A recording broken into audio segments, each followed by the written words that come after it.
Growing a business is hard, but it does not have to be. Once a week, we take a break from the hustle and bustle in business to talk about innovations and what's new in the C suite. This is the Fractional C Suite Retreat, and I'm Joseph Frost. Pull up a seat at the fire, grab a drink, smoke a cigar, and just join me as we relax, learn, and get inspired. This retreat is sponsored by Your CMO, helping organizations grow with better marketing strategy. Hello, today's guest is a highly skilled strategic communicator. She helps brands come to life through storytelling. Over 15 years of experience in marketing and communication, and is founder and principal chief storyteller, marketer, and PR Maven at Sok Influencer PR. Welcome, Andrea. How are you? I'm great. How are you? Thanks for having me. Yeah, I'm so excited to have you today. So let's get right to the main question, which is, can you share with me something that you see in the C-suite today that maybe other C-suite members aren't thinking about or aren't seeing from your perspective? I th- I think the main thing is that everything is so interconnected now. So marketers really need to look across all areas.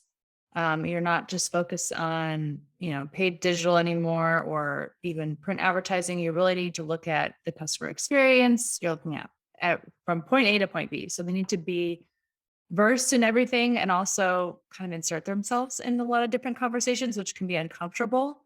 But if you're not in the know, then a great opportunity could really pass by. And how should the C-suite members get in the know? I read recently that people just aren't talking to their customers enough. Is that the way, or are there other The ways? big part of it, listening, social listening, even just serving with customers. I was on with a client just before this, and we were looking at email metrics. We had great open rates, great click through rates, but they weren't taking the action. And this is an audience that my customers is very close to. And I said, why don't you just pull a few names out of this hat and give them a call? Find out what's going on. I mean, you know these folks better than anyone else. They'll take your call, find out what's the problem, what's the breakdown. And also I think social listening is a big piece of it. There's obviously technology that you can use to do that, but really just taking time to look at what people are reacting to, what they're commenting on, make sure that you're engaged, and that it's a two-way conversation. It's not us always talking to somebody. And isn't that what the marketer is supposed to do, or is the rest of the C-suite supposed to do that from time to time? I think a lot of times, yes, it definitely falls in the marketing wheelhouse, but having the C-suite, different members of the C-suite, especially the founders. I work with a lot of startups, so having the founders really engaged because it's really their brand, they're really behind it. So having them engage with customers, sitting in on client calls, meeting with folks, reading reviews, looking at the metrics, having them really engaged to understand what's going on. And other areas as well, but everyone should really be putting the customer first. So let's look at what they're engaged with, what they're commenting on, where they're dropping off, maybe in the funnel, and see if we can dive into that. Have you seen in your work a big change in the customer over the last couple of years? I mean, the attention span, I feel like gets shorter and shorter by the day. so, um, so it is necessary to repeat messages a lot. And I work with, again, a lot of startups and founders who are apprehensive. Well, we just talked about that. And it really doesn't matter. We need to keep talking about it because this is one of your important messages. This is something the customer needs to know. And they probably missed it the first three times that we talked about it. So attention span is short. So repeating ourselves. And a big piece of what we do is storytelling. So we first look at what is the story that we want to tell, and then what are the vehicles to deliver that story. So you may have been using one particular vehicle to deliver the story, and maybe that's not working anymore. Coming out of the pandemic, people are thinking about things differently. They have a different comfort level with things. So maybe you need to adjust what that voice is or who that voice is. Do you have a top of mind example of that? That's a very interesting concept about selling the story differently with a different vehicle. Like, it's the same story, but you're just trying to figure out a different way to tell it, or maybe not a different way, but a different channel or Mhm. different approach? Different megaphone. Yeah. Yeah. Yeah. So we start with the story. So what are the messages? It's not necessarily just one message. It could be multiple messages, obviously. Whether you're selling a product or a service, or you're an NGO and you're mission driven. So what are those master messages? And then testing them on with different voices. So influencers is a big one that we're using a lot, and in non-traditional spaces. So I use influencers with NGOs, all my fintech clients. And that's a vehicle that people get shy about because they think it's one area and it's this big, massive industry and they don't know how to break in. But really finding a few key people that can carry your message authentically. They've either tried your product, they use your service, or they believe in your mission, and getting them to talk about it in their own voice has been a huge game changer for a lot of clients. I'm working with 3 fintechs right now that we're engaging influencers to help reach some really niche audiences to talk about some specific products. And then, journalism and PR, that has shifted a lot over the last, it's constantly shifting in the last few years, especially. Journalists bounce from job to job. They're constantly job hopping. So you're not going to get somebody who's been at an outlet for 30 years anymore. That's just unheard of. So keeping a pulse on who is where, and again, what are those voices? And not all, but most journalists these days are also influencers in themselves. So they write for publication, but they also have massive Twitter followings. They're coming to events. So you want to make sure that we're leveraging them as well as a great voice. And then your employees. I think that's another big one. We just did a client did a product launch last Thursday, and we've spent a lot of time on the employee messaging. What are our employees? What do we want them to say? What can we equip them with to tell that story authentically and share it with their audience? And we saw great engagement on the employee posts. And we set aside a time of day where the employees did nothing but talk about the launch. So it was blocked off on everyone's calendar. They had all the messaging. So folks were LinkedIn, Twitter, again, talking to their friends and family and their following about the company launch. How did you do that without it becoming like feeling forced or fake? Well, I think one is a startup. So there's this inherent investment that everyone has, built this product from the ground up. So they're it's very much internal to them, and they're very passionate and proud of it. But nothing out of their own comfort zone. People ask for the messaging, so what should I say? Or I want to make this sound good. So we provide them with email templates and social posts, but they can change it and alter it to put it in their voice and do what's comfortable to them. And obviously some people are way more comfortable online than others. But everyone was really engaged and they wanted to do it.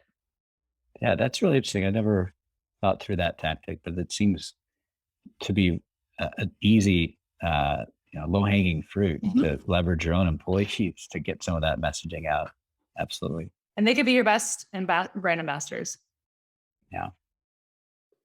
I found it interesting. You said that journalists these days are also influencers, and I'd never thought about that, but that also is totally true. They all have their own Twitter accounts, and we know many of the journalists by their name, not by the companies that they work for or write for. So how are you able to leverage that when you pitch them a story or get them to publish or write, about you and your company? You just ask them? Again, I think it's about relationship building. So, it doesn't happen overnight. But following somebody really on their journey, you can talk about when they wrote for, I love this piece that you did for XYZ. And then I love this piece that you did, for, it doesn't matter who it's for, it's about them and their work.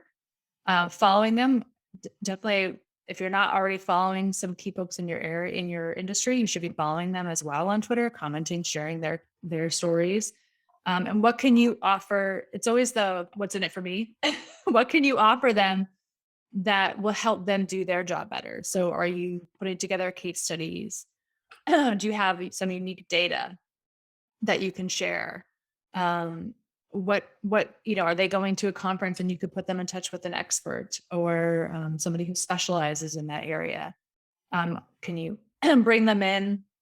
We hosted a virtual press conference for a client. And we had a big announcement. So everyone that was invited to that virtual press conference heard the news firsthand, had one-on-one interview time with the subject, and were able to walk out of there or virtually walk out of there and file a story. So we gave them everything that they had in an hour time frame to equip them to write a story and something that was newsworthy. That was, we held out just for those exclusive group of 20 or so folks. So really, yeah, building the relationships is a huge part of it. Usually when journalists bounce from publication to publication, they're still in the same sector, same industry. They're writing for somebody different. So really just keeping track of what they like, within, tech. Are they really interested in new products? Are they really interested in AI? What is their kind of jam, and making sure that you're offering something that they're really interested in. Yeah, that makes a lot of sense. So they'll show up to a virtual press. Yeah, more so. I don't know that I've done a in-person press conference in I don't know how many years. So yeah, virtual press conference. So you dial in just like you dial into Zoom.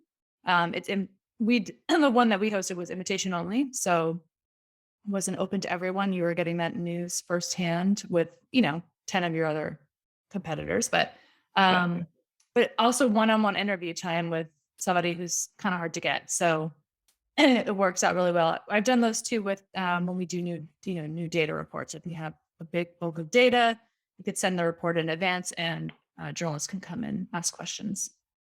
I love it. That's a simple tool. I mean, the pandemic changed the way we do business in so many different ways, but then continue to peel back the onion to little ways like that, where now we're doing virtual press conferences that would have been unheard of just a couple of years ago.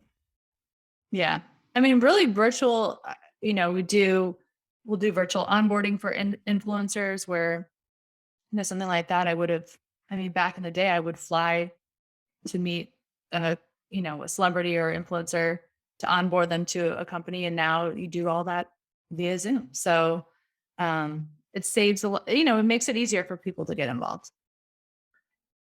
Are you feeling that shifting back a little bit the other way? Like pendulum is going, because we were all virtual, and you feel it coming back a little bit, or I definitely feel, clients are more definitely open to, we're talking about events, and I've worked several events in this since the start of 2022.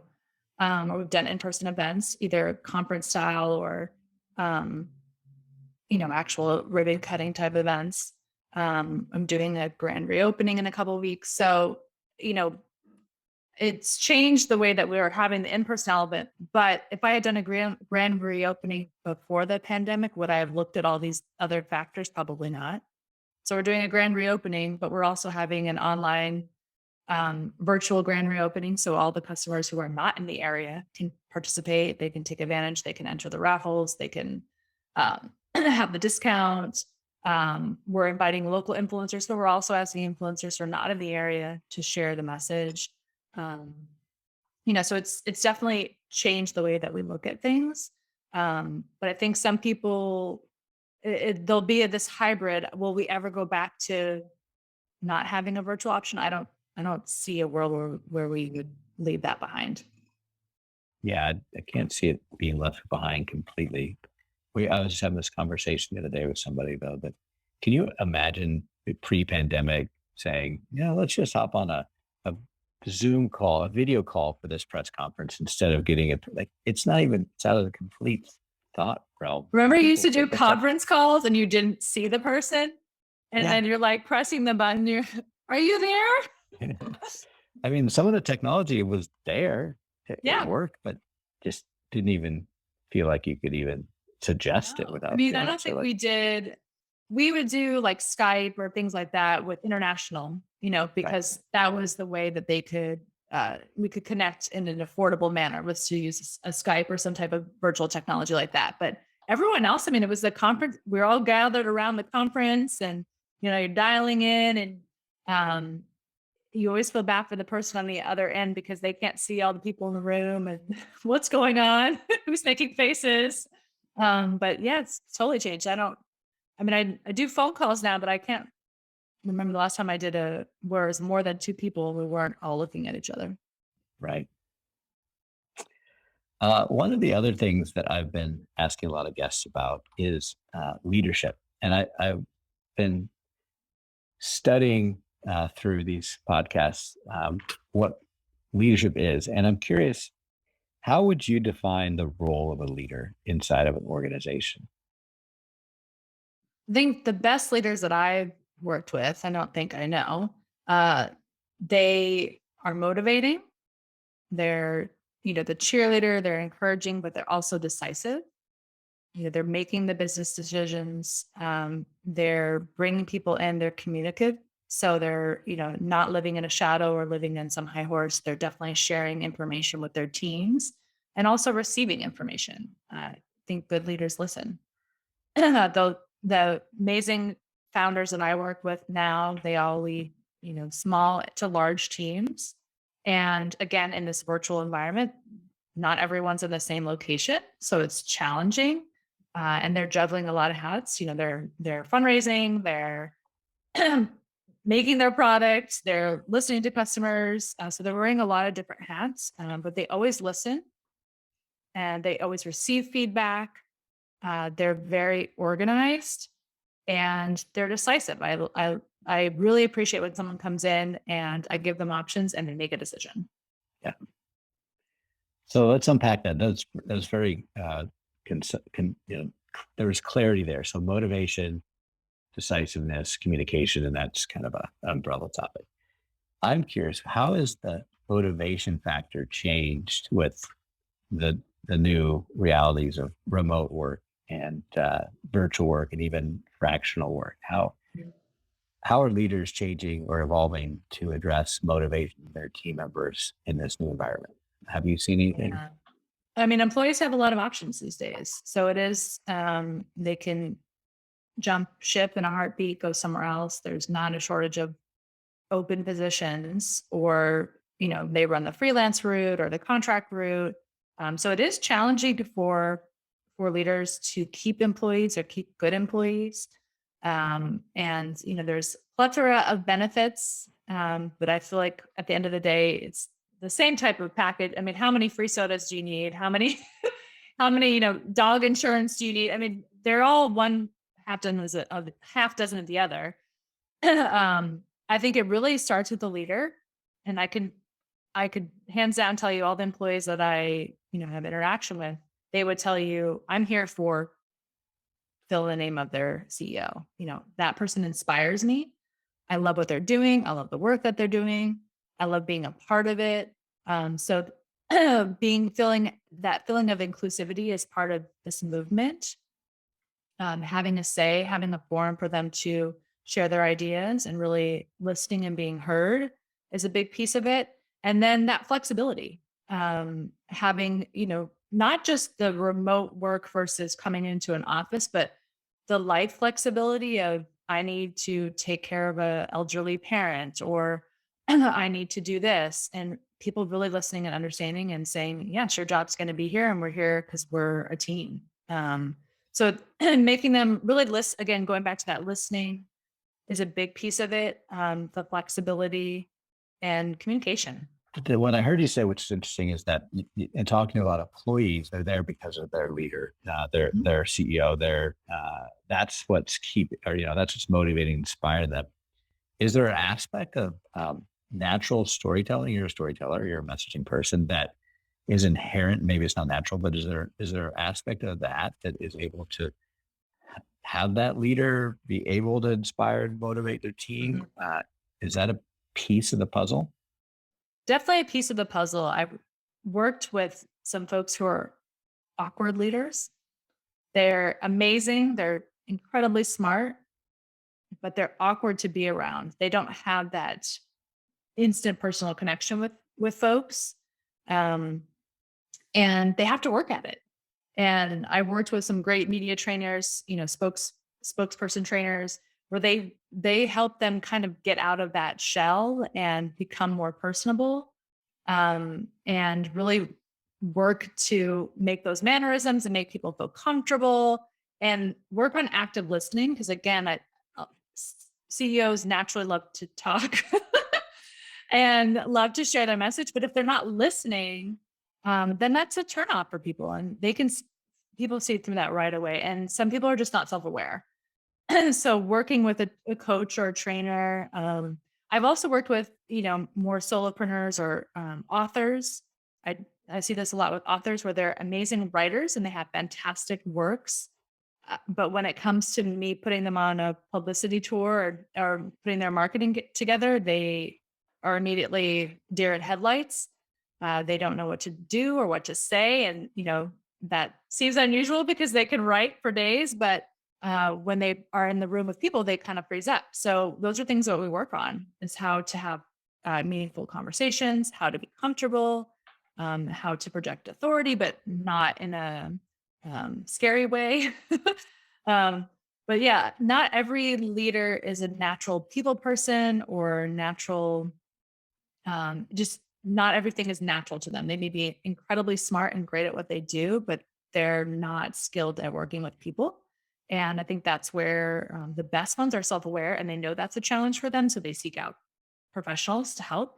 The others might struggle, or a lot of times you'll see a second in command that kind of fills that role. Yeah, exactly.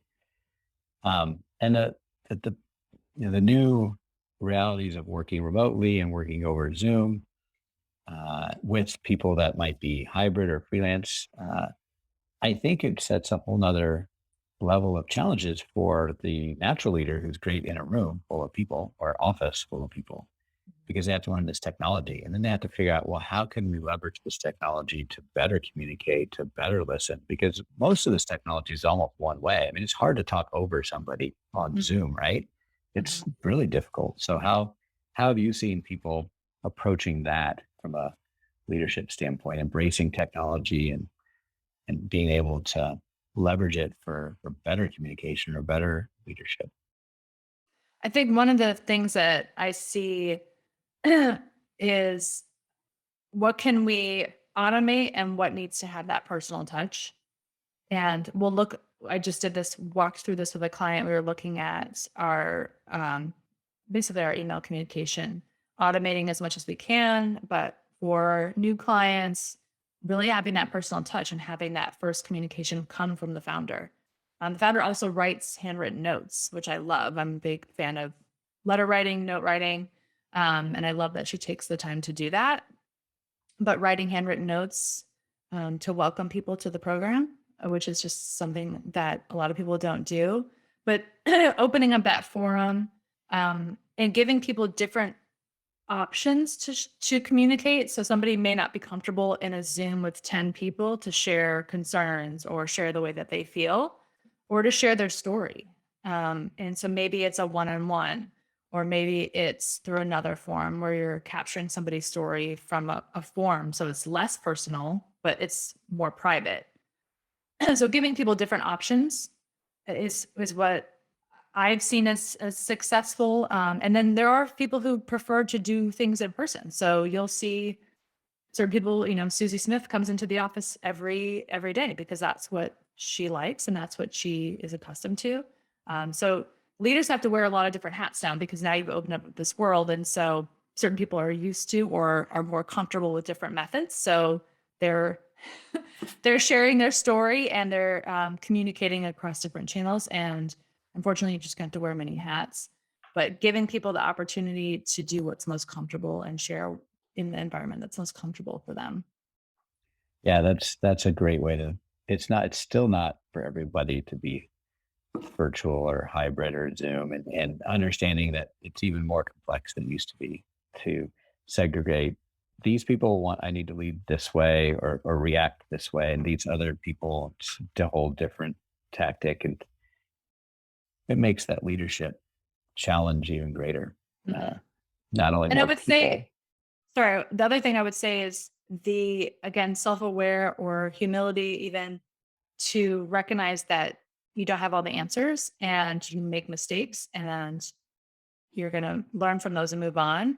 If you set things as black and white, then when people fall through the cracks, they're just going to feel unheard. So being open about, this is what we're going to do. This is, our way moving forward, but that could change, and I'm open to change. So having that self-awareness to be open to that. Yeah, I love that for sure. Well, let's shift gears one more time. Tell me a little bit about yourself. What's your story? So you teed off at the top. I am a storyteller. I always start everything with, what is the message? What is the story that we're trying to tell? I started back in the day. I wanted to be a journalist. I thought I was going to, be the next Bernstein and Woodward, and I was going to break all these amazing stories. And I realized that not every journalism job is like that. So I quickly changed to PR and started telling other people's stories. And I found that was a better fit for me. Worked in the NGO sector for many years, which is the most amazing place to tell stories. You get to tell the story of the NGO, the story of the people that you help, the story of the people that support the NGO. So there's just a plethora of things that you can pull from. So started in PR there, and then moved to marketing later in my career, and really launched this firm because I had worked in so many organizations where I was either in PR or communications, or I was in marketing, and those two areas didn't really work together. Or we did our jobs, we had different goals, different perspectives. And I kept seeing opportunities where we really should be sharing the story in different areas and having different voices tell the same story. So I started this firm to really live at the intersection of PR and influencer marketing, where it's the basis is the story, and then let's find the right voice to tell it. And we do a lot of fractional CMO work for, again, a lot of fintech clients, fintech startups, green design. So a lot of different areas, but everything starts with the story. We always start with a message, and what are we trying to say? And then who's going to say it? And that might change after we put the message out there and we find, people are responding or they're not responding. So we might change that, or we might direct course. So we have a small team. I'm based in Washington, D.C., but again, we're all virtual. So I have a small team all over the country, which is great. And my philosophy is I like to work with clients that I enjoy. So I like to work with people that make me laugh, make me smile, that I'm proud to be a part of their organization. And I believe in what they're doing. So I don't necessarily stay in one industry. It really depends on the client and what they're trying to accomplish, and if I feel like I can help them. That's great. What do you like to do outside of work? Outside of work, well, I love anything on the water. So I love kayaking. I'm not really in the area for surfing, but when I can get away, surfing, swimming, stand-up paddleboarding, anything in the water, pool or ocean, it doesn't matter, or river. And also I have 2 small kids, so they keep me very busy doing lots of activities. Yeah, they have a way to keep you very busy. Yes. So where have you surfed? In Costa Rica, and very little bit in Hawaii. Hawaii is very intimidating for a novice surfer. But mainly Costa Rica. We took for beginning surfing. Yeah, good. We took my 4 kids, high school, college kids, 2 years ago to San Diego, and they went surfing for 3 days with a surf school. So they got to go out there and That's awesome. learn how to surf. And then we'd come and watch them at the end of the day surf in. And they were the oldest 4 of the groups. There's a lot of younger kids in there. It looked really hard. People say that. I mean, if you've ever done yoga, I feel like you can do surfing because it's the same positions. It's really just the balance. But the benefit of working with a surf school, and I do enjoy that, is they're great about choosing the waves. I feel like that is the hardest part is, should I go for this wave? Should I let this wave? Is this too big for me?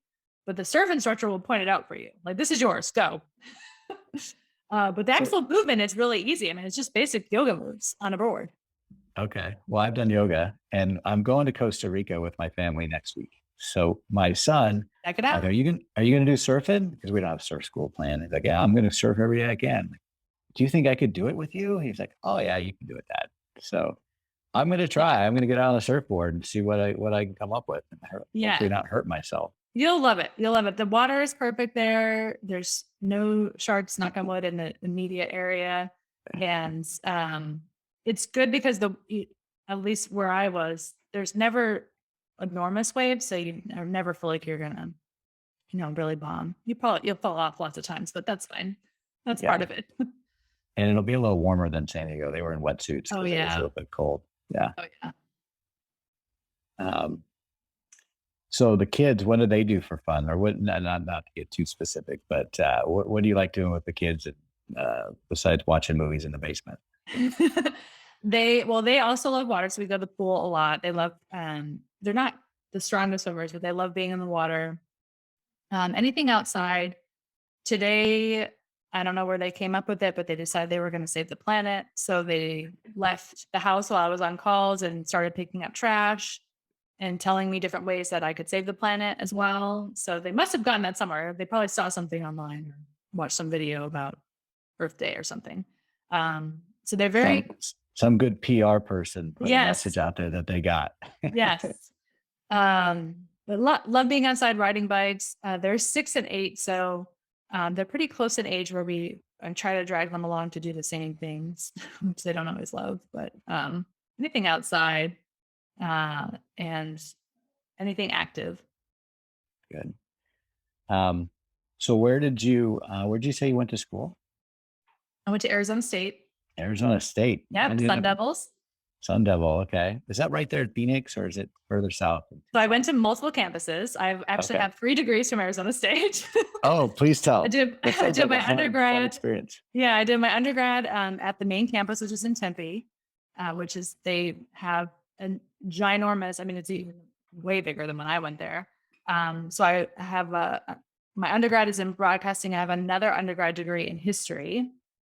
Those I vaulted at the Tempe campus. And then for my master's, I went to the Phoenix campus, which actually now they moved the J school to the Phoenix campus. So that's kind of their media hub. I mean, when I went to J school there, we did a weekly newscast. They have multiple times a day. They have an office here in DC.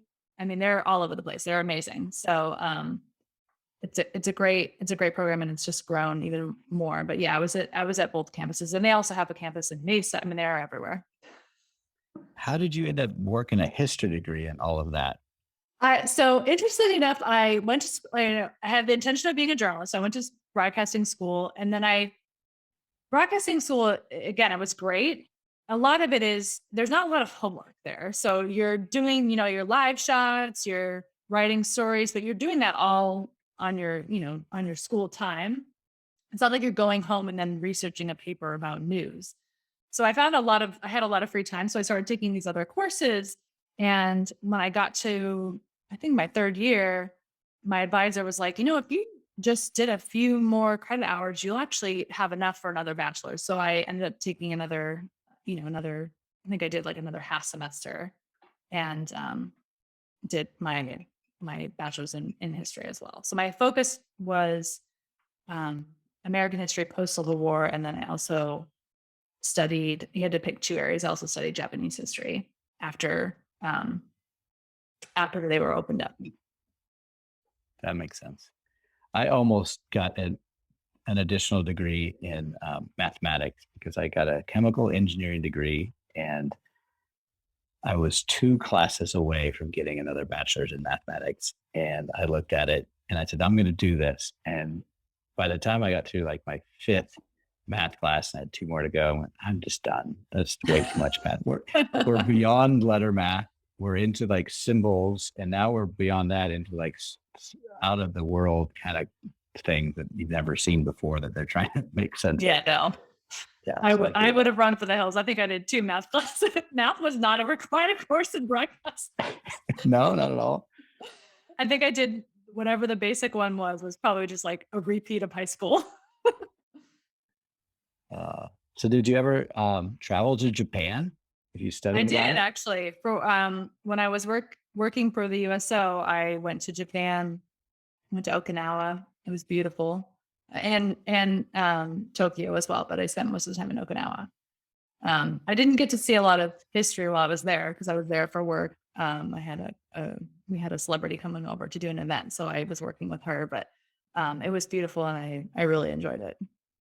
I would love to go there. I've got a creative person. Actually, I taught math for one semester to the creative school because I wanted to like see if I was a good professor because I had been teaching entrepreneurship and marketing. I'm like, I'm going to go teach math because I saw a LinkedIn ad come across and that was like the only degree you need to have. So there's imagine 30 creative students that are getting their bachelor's in art, like not science, but in art. And they have to have this like one course, they have to take a math You're class. standing in the way of their dreams. Yes. And it was so fun. I taught the class and I just realized after the first day that this was not going to go well if I taught a math class. So what we started to do is do a poster about a famous mathematician and put stats up there and learn about it and then share that with the class. So we come up with some really creative ways to work in design into the class. But anyway, my star student ended up coming to work for me as a freelancer, and she's worked with me for the last like 6 years. That's And awesome. she loves Japan, and she would go there and she'd tell me the stories. And she had her wedding planned in Japan last year, and they had to cancel it. First they postponed it, and then another year went by, and then they had to cancel it. And so they're getting married in Colorado, I think, next month. But that was her big dream, to get married in Japan. I guess it's a beautiful place. Yeah, it is gorgeous. And the people are so nice and it's so clean. But I really enjoyed it. I would love to go back. Where else have you traveled that you love? Thailand. My husband and I went to Thailand. That was a personal trip. That was very fun. We went to Thailand, Bangkok, and Phuket. Beautiful. I did not get to surf there though. That was on my list. And my husband is not a surfer and was not enthused with doing anything with surfing and we were not like on the right part of Thailand to really hit any waves. So we did not do it. I was disappointed. Next time. But beautiful. We had a great time. Gosh, I mean, I've been to so many great places in the US, all over Vancouver. I thought was a really beautiful. I would love to go back to Vancouver. Yeah, both coasts of the US. I've been, work has sent me to some amazing places. I mean, I've been to Afghanistan. I've been to Haiti, some different ends of the spectrum, and being there for work, working with the UN is different perspective than if you're there for pleasure. So some really great everywhere that I've loved. I've been all over Italy. I love Italy. I think my favorite place to visit, probably because of the people that worked in the office when I was at the USO, but I used to love to go to Germany and I would go there a lot. I worked with the USO Europe team over there, and that their headquarters was in Landstuhl, and I would go to Germany a lot and just loved Germany. I think, again, it's beautiful. So much history, architecture, food. The people are very friendly. My German is horrible, but they all were very patient and also very clean. Just a great place to travel around. What was Afghanistan like? Afghanistan was interesting. I mean, I was there in the middle of OEF, OIF. So, I mean, we weren't, it's not like we were traveling around the country of our own fruition. I mean, we were with military personnel the whole time. The country is very beautiful. I mean, we were in the mountainous region. So, right, Kandahar and Bagram. So, and I was there in the fall. It was very cold, but beautiful, very beautiful. Just vast mountains. But really, we didn't have much interaction with folks outside of U.S. military because we were that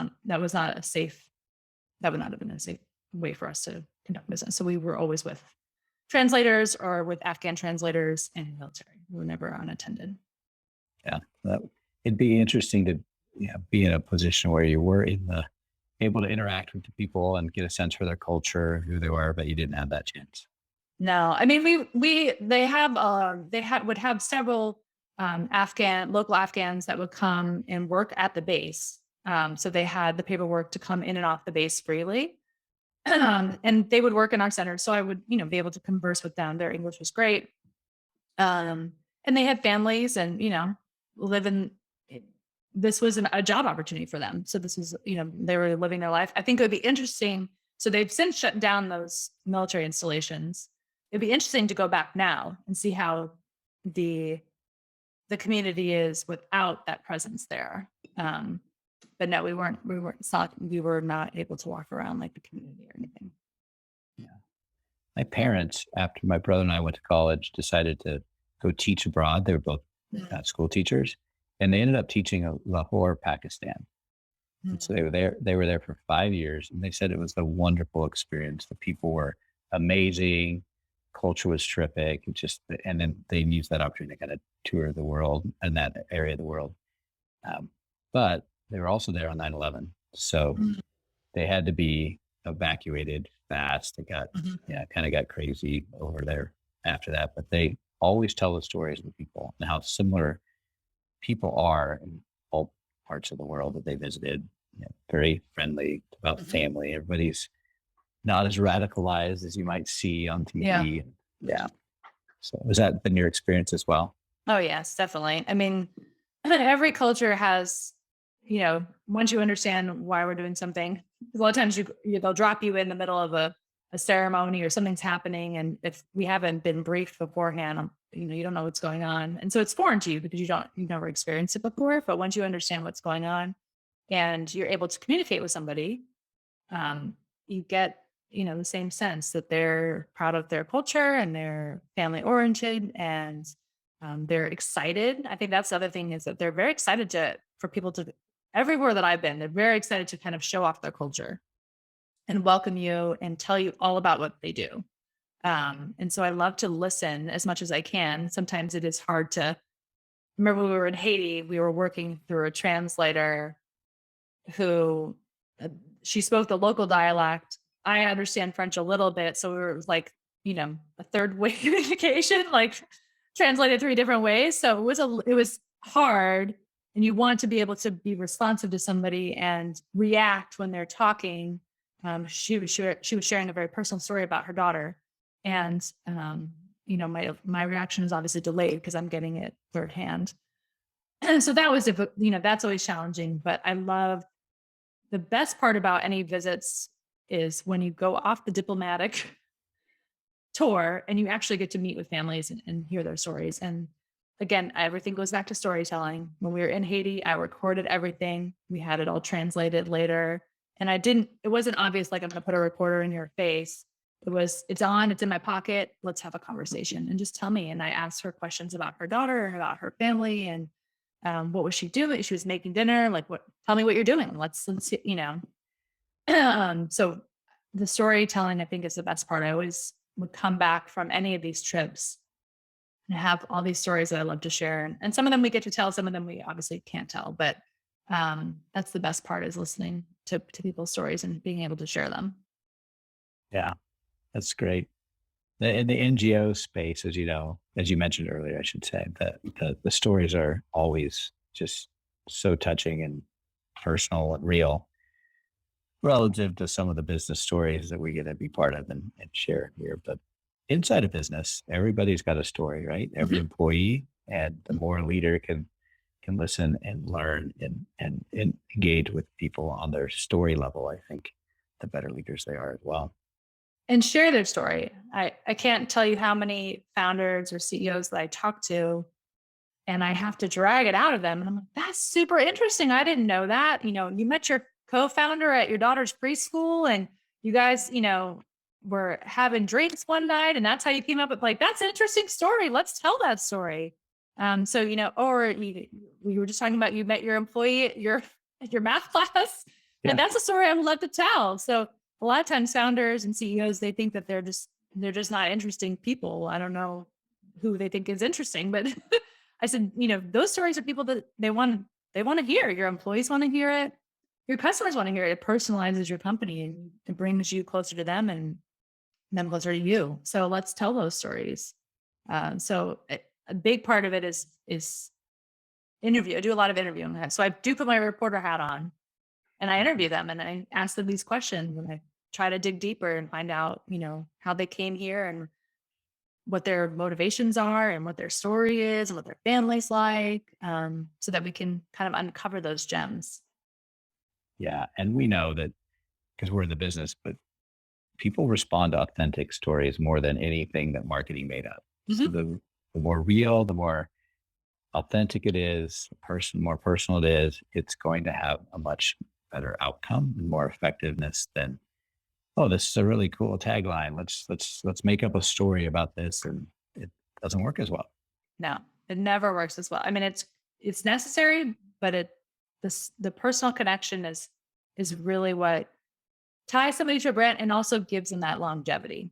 They might buy your product because they saw a tagline and saw, some data or stat that caught your eye, but they stay with the brand because they feel that connection to you. And sometimes the brand story is the founder story. Sometimes they're separate, but a lot of times they are, especially in the startup world, they're very closely tied. So we want to tell that story and the employees too. So tell me one more interesting story about you. Interesting story about me. Anything? Anything.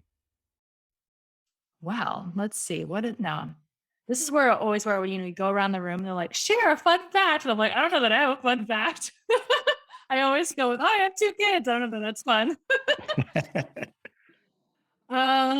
Let's see. I would say an interesting story. Or if you want, I can interview and say, all right, tell me the biggest challenge you faced in the last 10 years. Oh. I would say a challenge, but also a blessing was launching this business. It was easier than I thought once I did it, but to take that jump, I've always worked for somebody. I've had an amazing career. I've worked for some amazing organizations. I have had great experiences. I have a huge network of peers and that I call friends now, having met them through employers. But taking that leap to go out on my own, not in the middle of a pandemic, it was very scary. But then once I did it, I was like, why did I wait so long? This was, the best thing I ever did. It was the best thing for my family, the best thing for me professionally. And I had one voice of my health coach was the one that told me, why are you waiting so long? Just do this. And she made me set a date. And I did. I launched by that date, and I'm so glad she pushed me. But once I took the jump, I was flying. Oh, that's awesome. And then what would be a follow-up question? What would be the biggest opportunity you want to pursue in the next 10 years? I want to, obviously I want to grow. Everyone wants to grow. I want to really develop some great long-term relationships. And I'd like to really expand, to, how do I say this? I want to continue to grow my team. And this always sounds, I say I pick my clients by people that I like. I also pick my team by people that I like. And I always said one of my goals is I want to work with my friends. And so I want to bring on more of my, my former colleagues that are now friends and really expand, because I have an amazing group of folks that I call the experts, and I do go to them for advice, but I really like to bring them on and just really grow. And we just would have some kick-ass ideas and take over the world. That's great. Well, thanks for sharing your story, Andrea. It's been terrific. Thank you very much for being here today. Well, thank you. It was a pleasure. I'm so glad that we got to connect.